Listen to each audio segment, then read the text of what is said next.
Today we continue with what we've left off since last time. We've said that in the process of meditation, there are five meditative elements that you really have to go through in the process of meditation.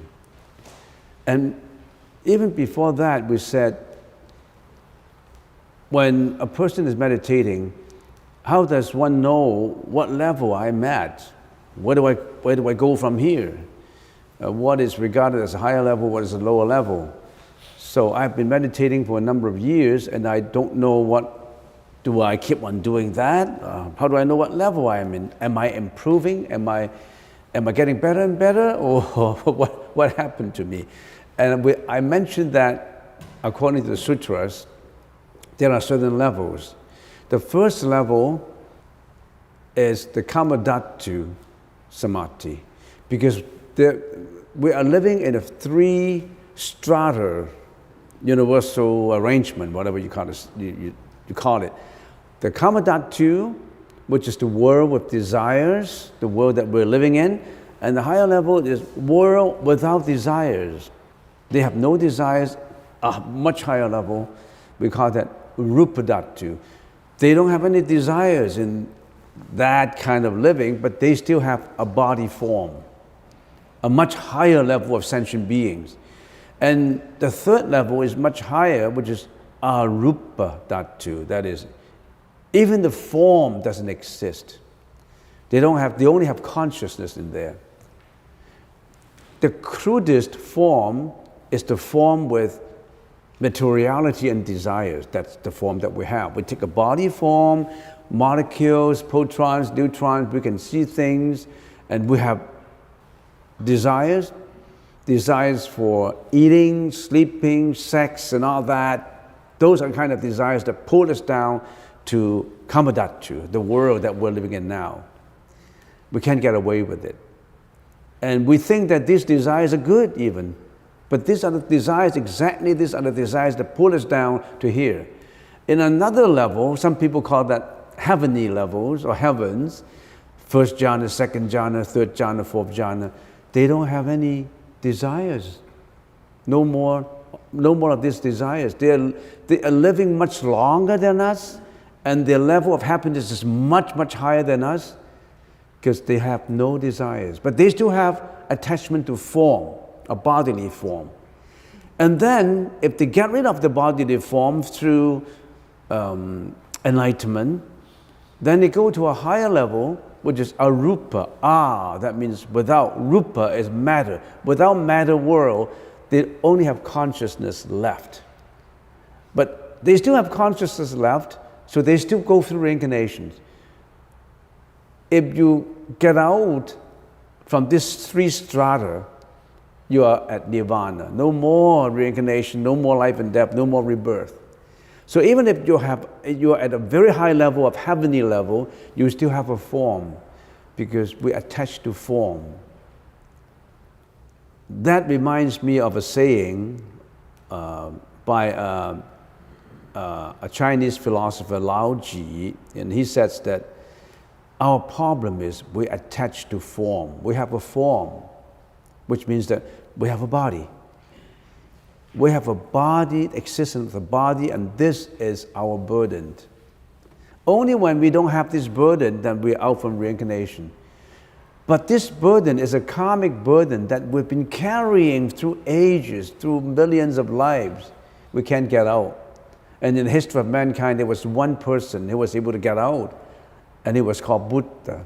He got out from form, he got out from materiality, he got out from relationships, from desires, all these, from fame, from reputation. He got out all of this bondage, no more bondage. He got out. So what's the purpose of meditation? Meditation is to purify your consciousness. Of course, our consciousness is in a form, attached to a form, and also to not just the form, to all these desires that we have. So when we don't have these, we get out. We get out from the cocoon of life. We have a cocoon that binds us. We call it the fetters, the bondage. And why do we attach? Now, in this session, I'm not going to go back to the previous session. I'm going to explain when we're meditating, how do we feel? What's the process that we're going through? But one has to know what levels first. So we have what we call the Kamadhatu Samadhi, the level, and then Anagamya Samadhi. What is Anagamya? Anagamya is not coming back. The Samadhi that leads you not coming back to this world. Go on a higher level is first jhana, second jhana, third jhana, fourth jhana. And then, of course, you go a much higher level. So one of these meditative elements, talking about meditative elements, we need a review of our mental experiences first. Remember, we have 4 parts of mental experience in our meditation. In our meditation, our mentality is going through 4 parts. 4 parts, 8 consciousnesses. 4 parts in 8 consciousnesses. The first part is process of perception. The second part is process of cognition. Third part is process of egotizing or personalization, or some people call it a process of emotional reaction. The fourth part is process of storage. Very analytical. Our mental experiences has 4 parts. Process of perception is our eyes, our nose, our ears, the tongue, our body, all the functions, the 5 organs react to externalities, and we attach to them through the process of cognition, which is the function of mano. Mano is the manager.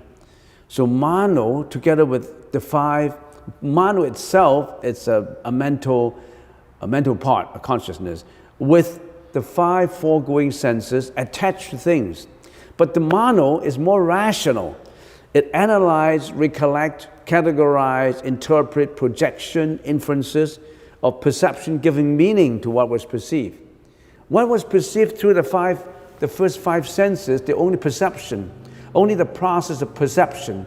The process of perception has at the same time goes through the process of cognition, which is to remember, to budget, to infer, to recollect, to interpret, to categorize. You do that simultaneously. And then at the same time, you do the process of egotizing it. You personalize everything. Personalization of experiences and arousal of emotional reaction to pleasant and unpleasant feelings. You do that at the same time. You egotize it, or you personalize it. This is short, this is tall, this is rich, this is poor, this is a man, this is a woman, this is beautiful, this is ugly. I don't know. You are living in a dualistic stigmatization. You stigmatize everything, you label everything, you personalize everything. Because of this personalization, your concomitant emotion arise. Somebody hurt your dignity, your emotion of anger arise and work towards it, and you fight back, you argue, you fight, I don't know what you do. All kinds of actions because of this process of egotizing. Who does not egotize? Raise your hands. I don't personalize, I don't egotize. Raise your hands. No exception, right? Everybody egotize. Everybody personalize. And you think it is good. You listen to a ball game. What do the commentators do? Well, this team is doing that. This team should have been doing that. They already look at the ball game with the tainted glasses, and they communicate with tainted opinion and information through the broadcasting to all the audience. You think they are objective? No one is objective in the real world. In the world of reality, no one is objective. Everyone is personalizing. Everyone is egotizing. And they think it's good. And some people egotize with flowery language, eloquence. You can't compete with them in their eloquence, in the talk, in their speeches, because they are in the process of expert in egotizing, expert in opinionating, expert in personalization. There are people like that. They're the best commentators. You can't fight them in any of these speeches and debate and all that, because they know how to do it. So that's the process of egotizing. But all these, perception, cognition, egotizing, are being stored. Nothing goes away. You think what you've been doing would go away, nobody noticed, nobody care? It's all in your memory. Every thought of wickedness, every thought of selfishness, every thought of compassion, every thought is registered. Every volitional action is registered. Every volitional speech is registered. Where? Do you have a computer drive? That's the computer drive. Nothing goes away. How much can a computer drive store? I remember when I first learned computer, the memory is very limited.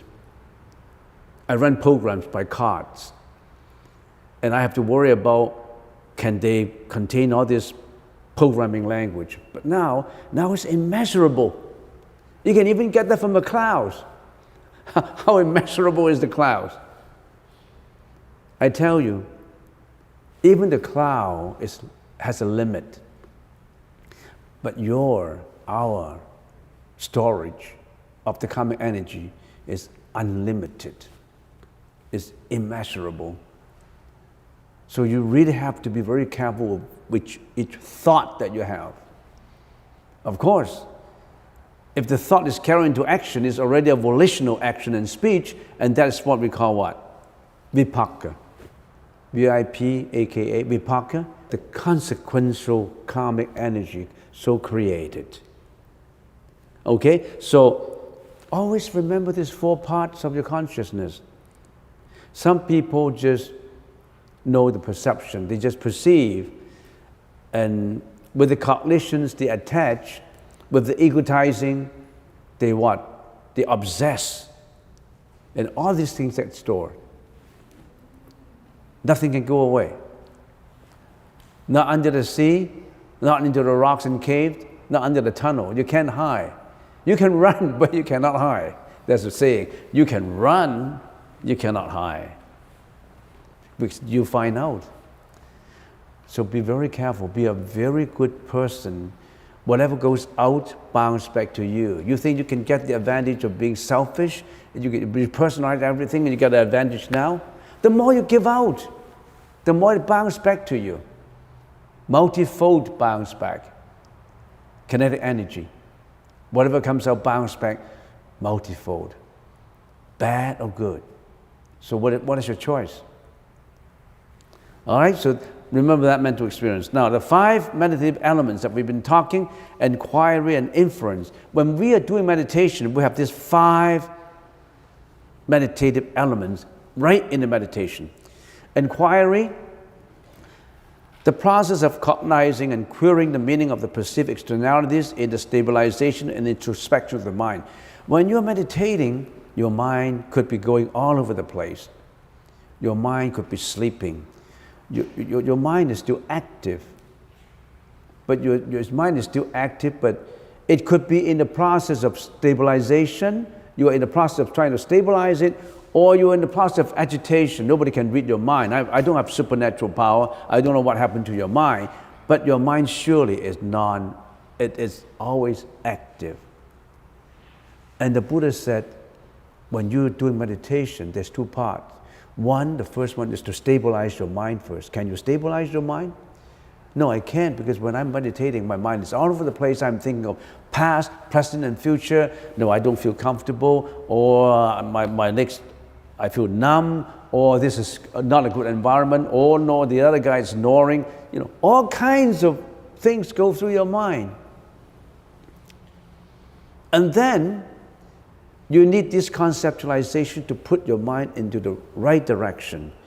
The process of arriving at a conclusion based on the right introspection in the awakening of the mind. Then you know, I shouldn't be sleeping. I shouldn't have my mind wandering all over the place. I should keep my object of attention to Anapanasati and my breath, in and out breath, in and out breath, and that's my breath.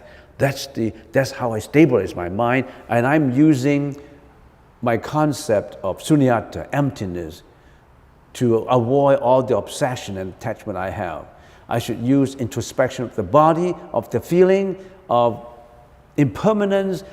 I should have all this wisdom that work towards it, to a conclusion that I should be gearing towards only enlightenment and not avidya, which avidya is being ignorance.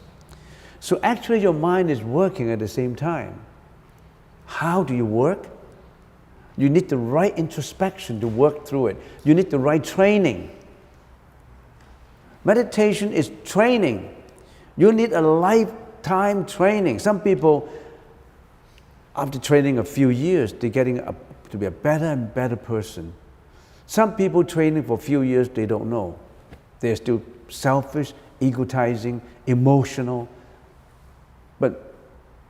But if you are a meditator, if you have the right, your gear towards the right introspection, doing it in the right way, you are on your way to spiritual odyssey, to spiritual awakening.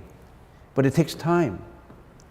And this spiritual awakening will not impede your daily life. It only increase your happiness.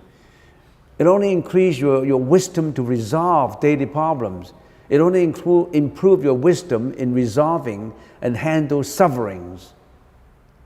But how many people really pay attention to this kind of training, meditation? So inquiry and inference are working out the four parts of the consciousness, the four parts, the four mental experiences, which I mentioned, which is this. Inquiry and inference would help you in the process of perception. You won't attach. In the process of cognitions, you won't stigmatize. In the process of egotizing, you will not be personalizing things. You will be more compassionate. You will be more altruistic. We call it altruistic. And then all these things get stored in your karmic energy. And if the storage of your karmic energy is getting wholesome and wholesome every day, you have a happier and happier life. If the storage is garbage every day, you're going to a miserable life. What is your selection? What do you want to choose?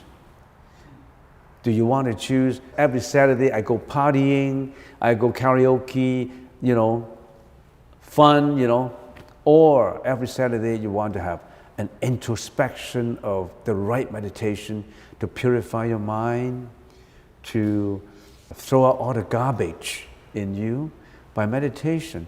How many people would spend time in training their mind, purifying their mind? And how many people would just use this time to have fun? I mean, whatever fun. Pleasurable fun, funs that would increase the pleasure of your senses, of your eyes, of your ears. You want to listen to music, you want to involve only in music, you only want to see sensual things, or you want to taste the flesh and blood of animals, You want to body touch, you want to live in a grand house, relationships and all that. Which one you want? All right, getting back to this, inquiry and inference. We know that the brain is something physical. The mind is something, it's not physical. There's no such thing as a concrete mind, because the mind is only an activity, it's not an entity. You know what I mean? The mind is not an entity. You can touch entity, you can touch, but the mind is an activity. It changes all the time. The brain is an entity. I don't know how many pounds the brain is. It's an entity, but the mind is an activity, and an activity changes all the time. An activity could be wholesome, unwholesome, or neutral. But the activity would affect the entity. The entity would affect the activity, which means that the brain affects the mind, and the mind affects the brain. And whatever thought goes through your mind, whatever volitional action and speech, The mind works, the brain works out not only mentally, but also physically. The mind has, according to some neuroscientists, the mind has cerebral cortex, which is the learning brain. We have the cerebral cortex, which is the prefrontal lobe.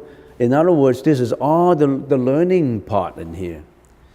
We also have the limbic system in the brain, which is the emotional brain. That's the physical part of it. We also have what we call the amygdala. Amygdala is the reaction to certain things. Sometimes you react with emotion, sometimes you react with positive emotion or wholesome emotion, sometimes with unwholesome emotions. That is the amygdala. The amygdala is like the security guard that helps you. You put your fingers in the fire. You don't want to put your fingers in the fire because it would burn your finger and you will retreat your finger. So the amygdala will tell you, don't touch the fire. You learned that when you were a baby, amygdala. So when you go to the edge of the cliff, the amygdala will remind you, don't go too close because you fall down the cliff. So everybody has this amygdala inside the brain. They also have the hippocampus, which is the regulator of emotions, because somehow we were able to control our emotions in some situations, but somehow most of the time our emotions could be unconscious. You don't even know why you get angry. You don't even know why you get jealous, because it just come out in you. So in other words, the physical part, the brain, is always working with the mental part. The activity cannot be away from the entity. The entity cannot be away from the activities. You know what I mean? Whatever happens in the company, if each transaction is just an activity. But the activity would affect the entity. How can a company have no activities? How can activities have no support for the activities? So in other words, the physical and the mental is always working in conjunction with each other. One would affect the other. So that means if you really meditate well, if you are always improving your mentality, if you're meditating with wisdom, if you're meditating with compassion, your physical would change at the same time. So if you're able to stabilize your mind, you achieve at the right stabilization, and in the introspection, you have the right introspection, somehow you get a balance. So you're balancing your physical with your mental, which is scientific. Because if you're always emotional, your brain will excrete a lot of emotional hormones into the systems that would hasten your heartbeat, that would make your heartbeat faster, that would make you angry.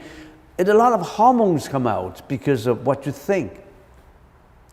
So that if you really meditate in the right way, the right introspection in inquiry, vichara, or in the inference, vikakta, then as time goes on, you will have sukha. What is sukha? Comfort. The state of complete relaxation of the body resulting from stabilization of the mind. You will feel extremely comfortable. You will feel extremely, almost like a blissful. And then as time goes on, you will also have contentment, the state of happiness resulting from the tranquility of the mind now free from emotions. You will have contentment. In the Pali language, is piti. So not a single second of the meditation time is wasted. Not a single minute of pleasurable enjoyment is not without karmic energy. It all is related.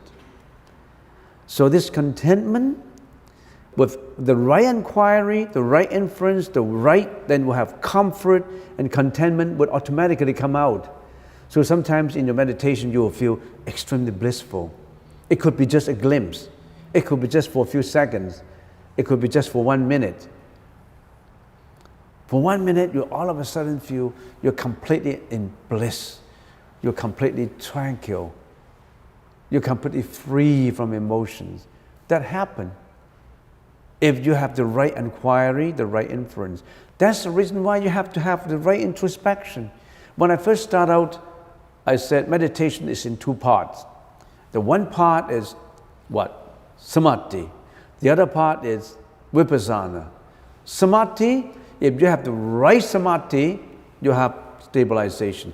If you have the right introspection, you will arrive at samadhi. So we've been talking about that. Don't lose our broad topic. We're talking about meditation in 2 parts. We have been learning just the first part, but learning the first part has to be combined with the second part. Every time we say in meditation for beginners, we have the 3 aids of meditation. The first aid is adjustment to the body. The second is the adjustment to the breath. The third is the adjustment to the mind. We give you a cram course to let you focus. Can you focus? So some people, they just come for one time, they're gone. We don't even see them again. They think the meditation is just, it's a new modern, habit that people like to have, because nowadays people like yoga, yogi, vegan, eating good food and doing healthy meditation to improve health. They only look at meditation as a health improvement technique. It will give you health improvement because the mental part affects the physical part. You don't have to look for health. If you're mentally healthy, your physical health will come at the same time. One cannot be healthy without being mentally healthy. So in other words, your mind affects your body.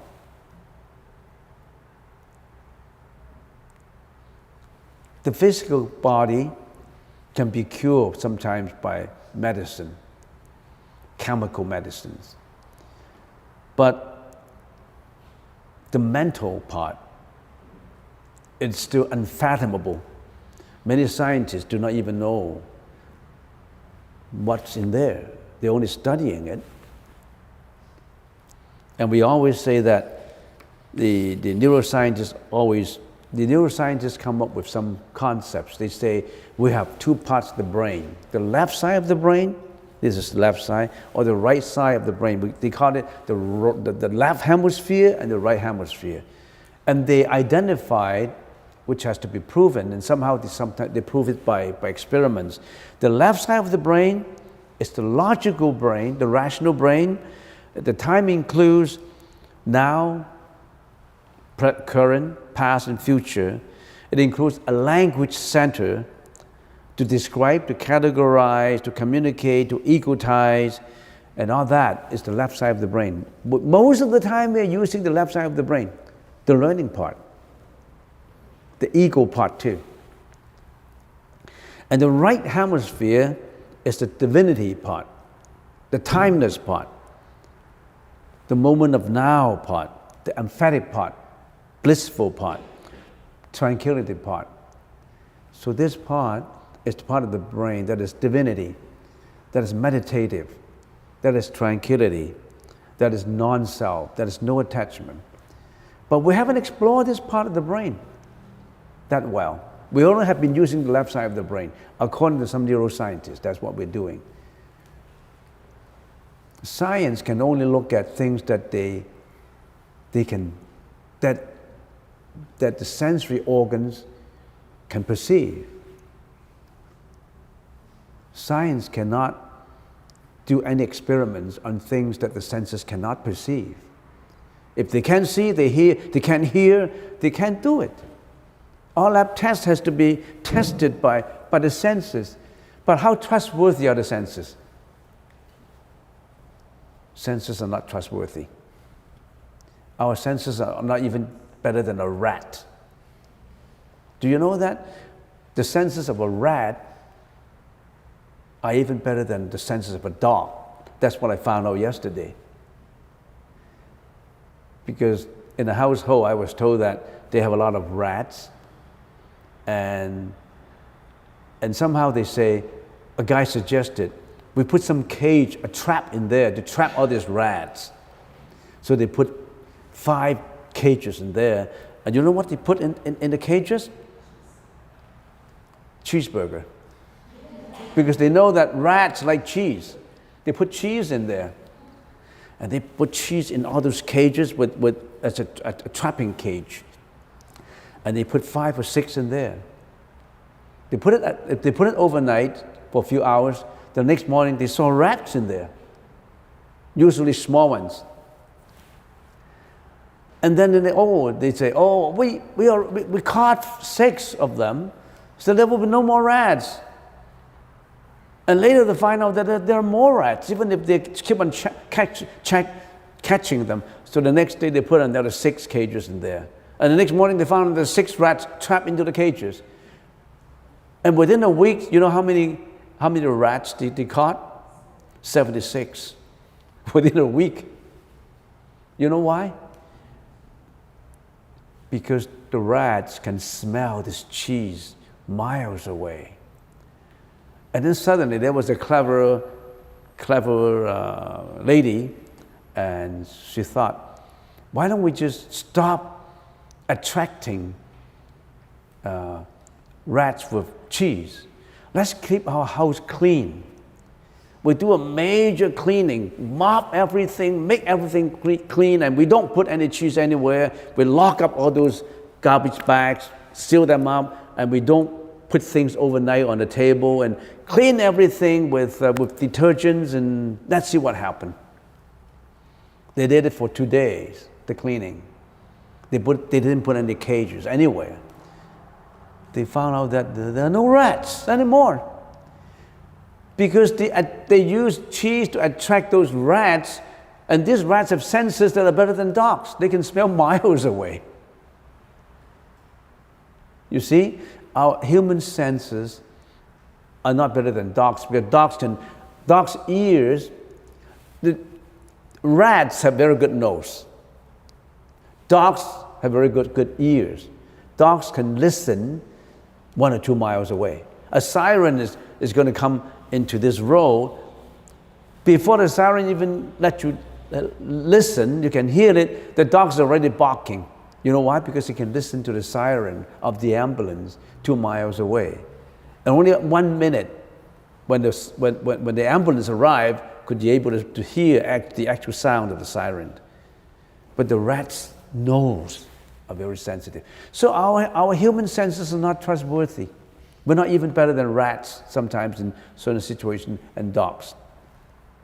So this is what scientists slowly discover.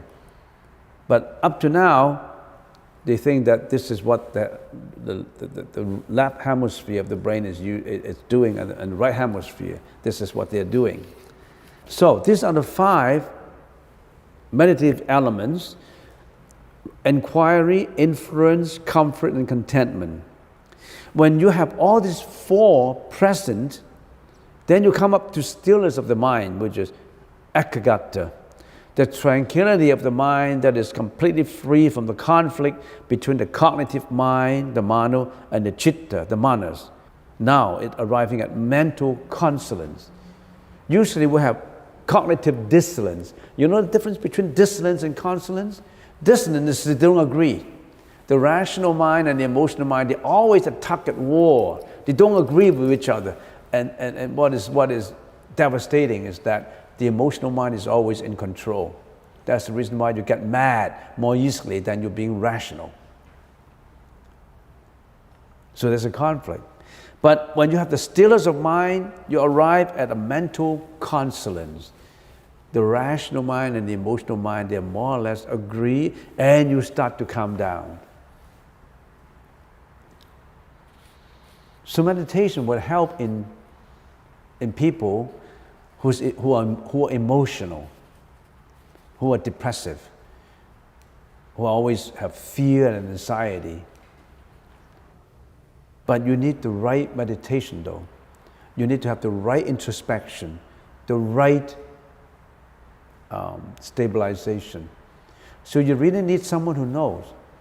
Don't meditate by looking at just a video or a book, or don't just get teaching from someone who just teach from a book. You could jeopardize your everything. You could jeopardize your meditation. And if you don't really know how to do it, if you go astray, you could run into problems like Kundalini syndromes, which are difficult to handle. So maybe don't mix your meditation with Qigong. Don't do it at the same time. Don't think that Qigong would increase your strength in meditation. You could get into trouble. Because when you do Qigong and meditation at the same time, your Qi and your meditation could be so powerful that you may have a Kundalini syndrome.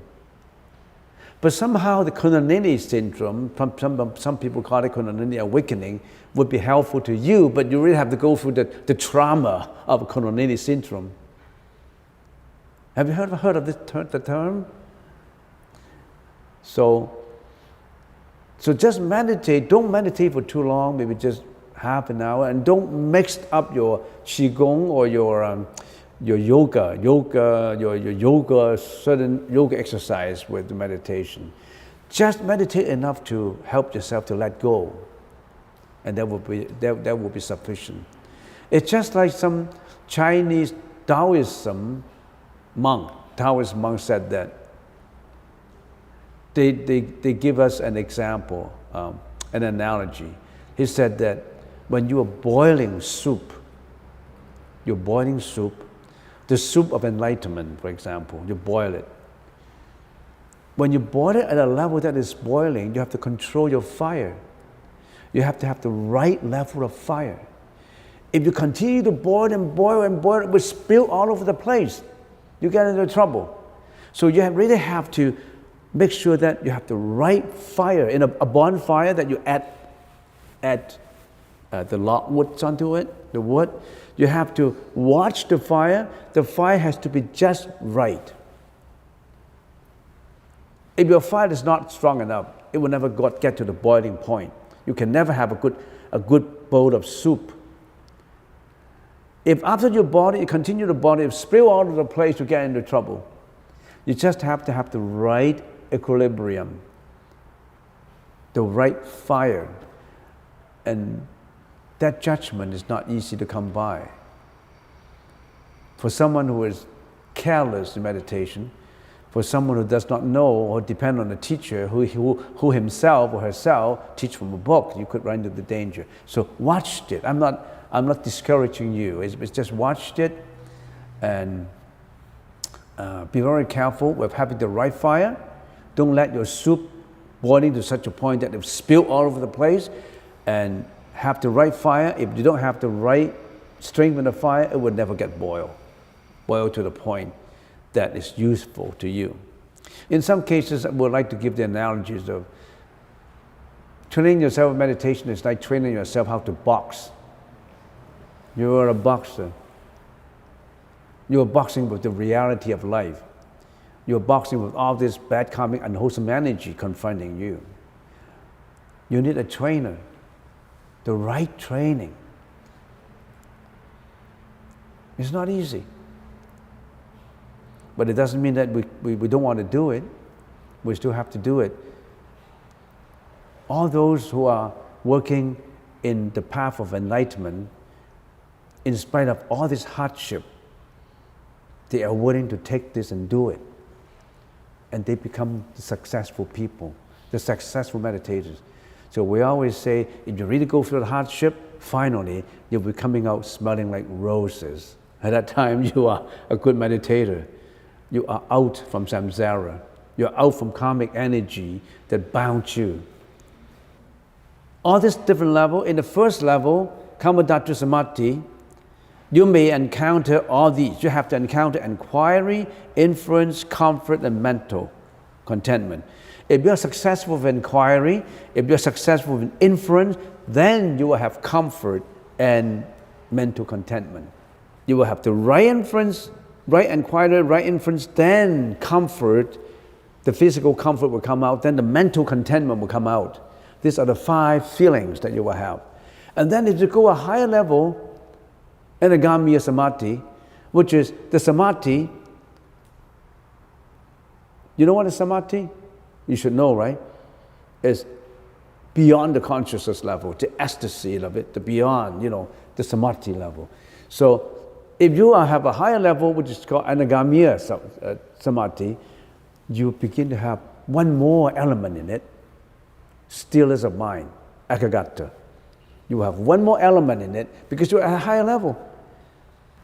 I tell you the truth, I haven't been really good with the first 4, not to say stillness of mind. And even if you have stillness of mind, how long? You could have the stillness of mind when you're meditating, during your meditation. But once you're out from meditation, when you go out to react to the world, you start to have all these stigmatization, egotizing, or emotional reactions. You may have it when you are meditating. But once you're out from meditation, you get mixed with the world again, you have the same problems. If you can prolong this stillness of mind, wherever you go, 24 hours, you are a Buddha already. Everything's different from different. And then we go a higher level, the first jhana. The first jhana you still have to have inquiry, inference, comfort, contentment. You already have the stillness of mind. Even if you are in the first jhana, you still have to work at it. It doesn't mean that I arrived at the first jhana, I finished. There's no finishing work in meditation. It's a lifelong process until you're out from samsara.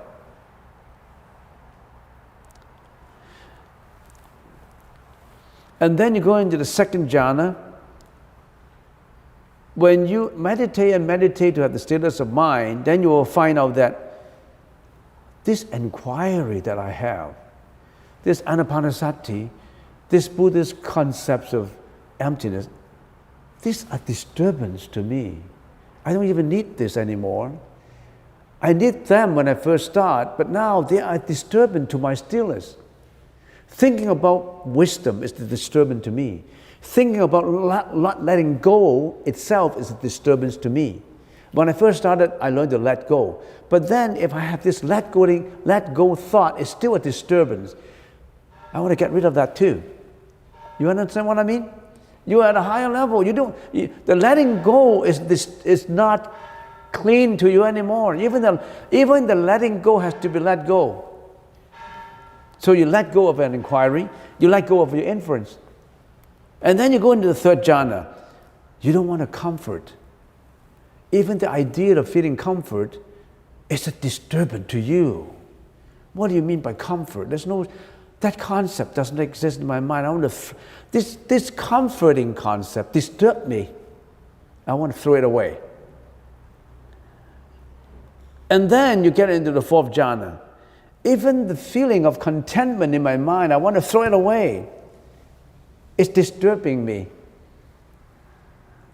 I have the stillness of mind. Why do you throw the concept of contentment in my mind? I want to get rid of this.